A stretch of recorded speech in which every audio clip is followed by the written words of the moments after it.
Welcome Gang Green, it's your boy Jersey Boy, and we're back live with a video. Told you guys I'd work on trying to get you some content. We happen to be facing the Cincinnati Bengals this week, so I'm excited to show you guys some clips. I'm super limited on the editing that I'm able to do from my PlayStation at the moment, since I don't have my capture card and I don't have my laptop with some editing stuff on it at the moment. So I've tried to restrict all of the highlights to plays of like 10 to 15 yards or more, either on the ground or through the air, and I tried to keep the focus on just the New York Jets, so you guys can kind of see what we've been working with throughout the season.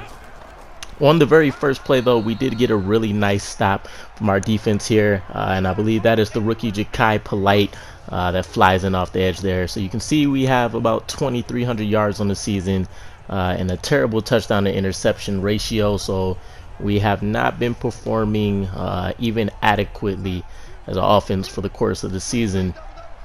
But as we get a few plays into the game, we see Sam Darnold with his running back in the backfield here. We get a really nice play that they actually break off for quite a lot of yards. I was hoping and praying that this was actually some kind of penalty on the defensive side, but it ended up being holding for us. So we bring the play back. We hope that we can make another big play. Brandon Shell with the hold there. Same similar kind of lineup. Sam Darnold goes back to his left, and we do get to break off a pretty decent chunk play back to back, going for 23 yards there. So nice to see, opening up the game. He connects with Crowder. We try to get a few chunk plays to see if we can get anything going throughout our offense here. So you can tell we're in week 14 or so, I believe, and we've only thrown for about 2,300 yards. So that lets you know how inept we've been in the passing game. And the running game hasn't been much better to speak of, even with the highly talented Le'Veon Bell helping to lead our offense. We've been lagging behind quite a bit as a whole, all thanks to the offensive line, which we will be working tirelessly to improve over the offseason. Le'Veon Bell does get a carry here, though. He picks up about 11 or 12 yards, so he gets a clean lane up the middle, and he does not hesitate this time. His burst through the hole is great. Take a look at the Cincinnati Bengals offense and what they were working with, as we ended up having to turn over on downs, and we end up being able to get a pretty good pass break up here. But the defense has pretty much led the way for our entire team. You can see here we're essentially running a 3-4. We have Quinnen Williams and Leonard Williams there as our stars on the line. CJ Mosley coming in to help lead the way, and then Jamal Adams is the unequivocal leader and heart and soul of our team. So proud to have him. Faced with having a potential safety, Sam Darnold was able to find one of his safety net tight ends. So nice to see him be able to get us out of danger there. Le'Veon Bell breaks one, potentially two, 3-4 tackles, forces his way to pick up a tough 9 yards.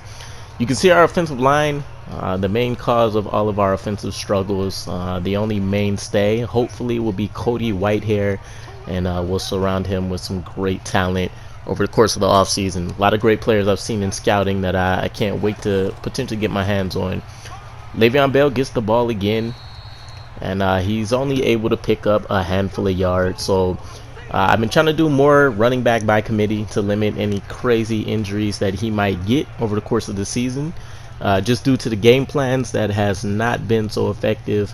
I'll have to check my sliders again, but either they're not where they're supposed to be, or with us needing to pass so often, he just doesn't have the chance. Leonard Williams gets a pretty strong sack there, bulldozing his way to Andy Dalton to make sure we can take them down, try to keep the ball in our offense's hand as much as possible. So great to see that we are getting some production out of Leonard Williams. In real life, we do end up trading him, potentially doing a sign and trade here. Sam Darnold finds his tight end Herndon in the middle there. We pick up a solid 16 or 17 yards.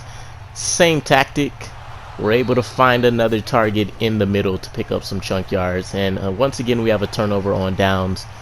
Here's the Cincinnati Bengals' only touchdown of the game, and which was a lapse of coverage and tackling for us. And CJ Mosley gets in the backfield to get one of the few sacks during this game that we have. So you can see during halftime we don't even crack the 100-yard mark.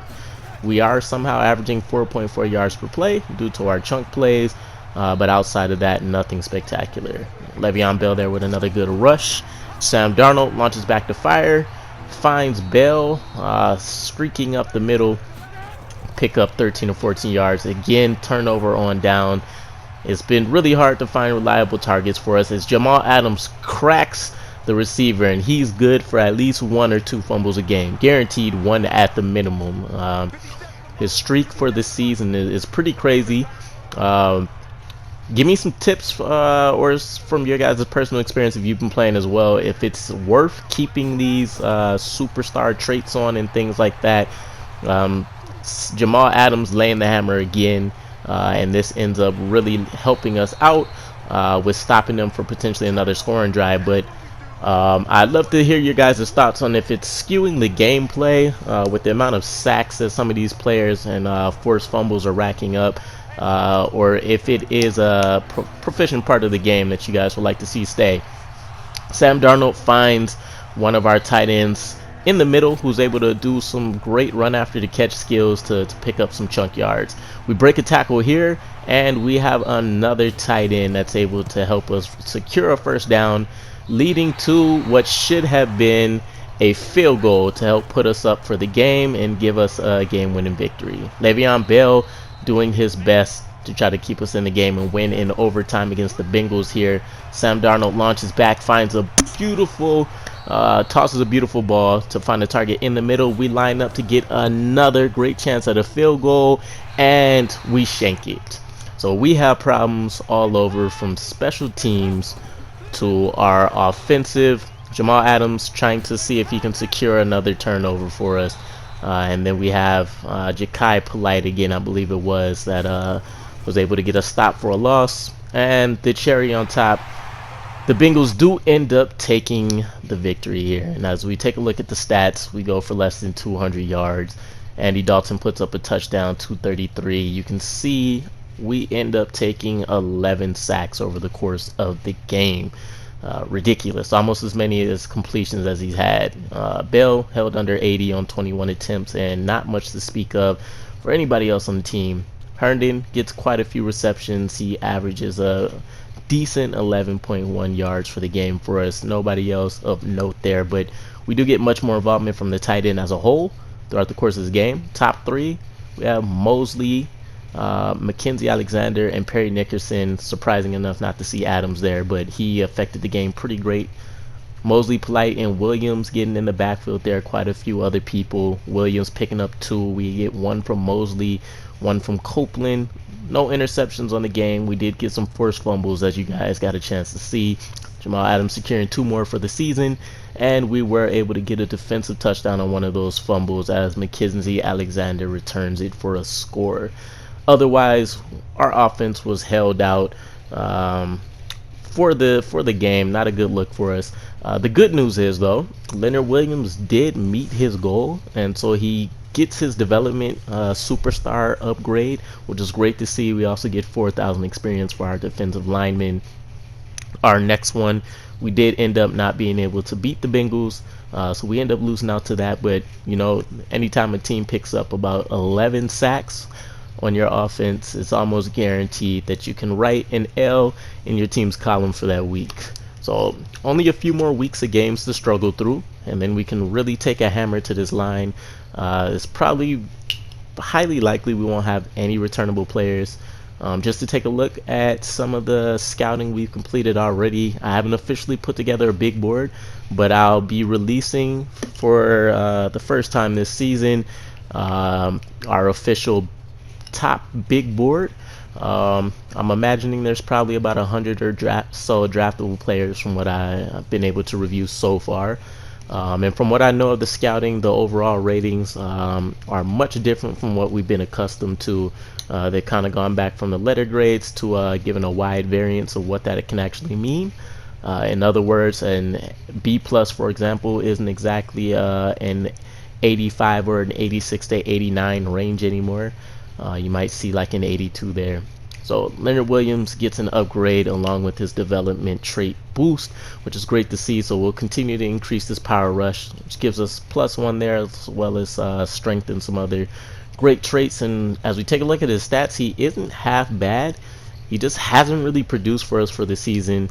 And we can see his ability trait there. He's not too far off from actually getting an X factor potentially in another season or two. And then Perry Nickerson here, I want to boost his slot rating so we can try to increase his tackle ability as well as his man, and try to make him a suitable replacement hopefully for Brian Poole, since he does have excellent speed traits, a physical demon. But we have the Dolphins coming up next time, so I'd love it for you guys to like, subscribe, comment, leave any feedback. As always, hope you guys enjoyed the video, and it's your boy Jersey Boy. I'm out. Peace.